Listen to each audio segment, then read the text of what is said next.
The reign of Hong Taiji was a time of consolidation and expansion, during which the institutional foundations were laid that would carry the Qing forward, and military expansion carried out on all sides, in the east against Korea, in the west against some resistant Mongol groups, and in the north against some recalcitrant Jurchen groups that had yet to be brought firmly within the Qing embrace. By the 1640s, these problems had been mostly resolved, and importantly, the skills in artillery had been located through the recruitment of Han Chinese who were skilled in using cannon that were required to help reduce the defenses of the major fortified cities that lay between the Manchus and the borders of the Ming state.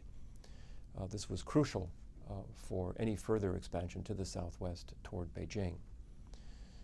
By this time then, by the early 1640s, the Daiqing Gurun, the warrior state, was able to make a play for the mandate of heaven, particularly as the Ming state was now seriously weakened from within by rebellion. However, Hong Taiji himself did not live to oversee the conquest. He died in 1643.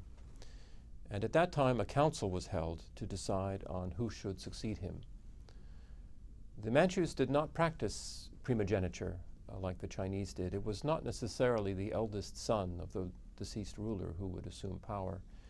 Instead, like the Mongols, they convened a meeting of all the powerful senior members of the ruling clan and all the collateral members as well, to decide on which person was most qualified. This might be a brother or a cousin, could be a nephew.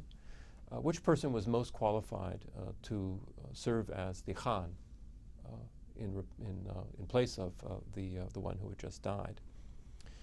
And the decision was made to elect a son of Hong Taiji, not his eldest son, one of the sons of Hong Taiji named Fu Lin, make him the new Khan, the new emperor. He was still very, very young. He was just 5.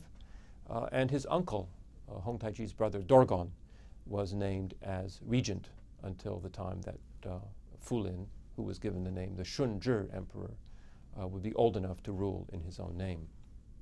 So it was Dorgon then. Dorgon incidentally means badger in Manchu, so he was a man of some fierceness, and it was he who led the negotiations with the Ming general Wu Sangui at the gate of the Great Wall at Shanhaiguan, and who persuaded Wu to open the gates to Qing troops in June of 1644, that fateful day when the Manchu conquest of China officially began.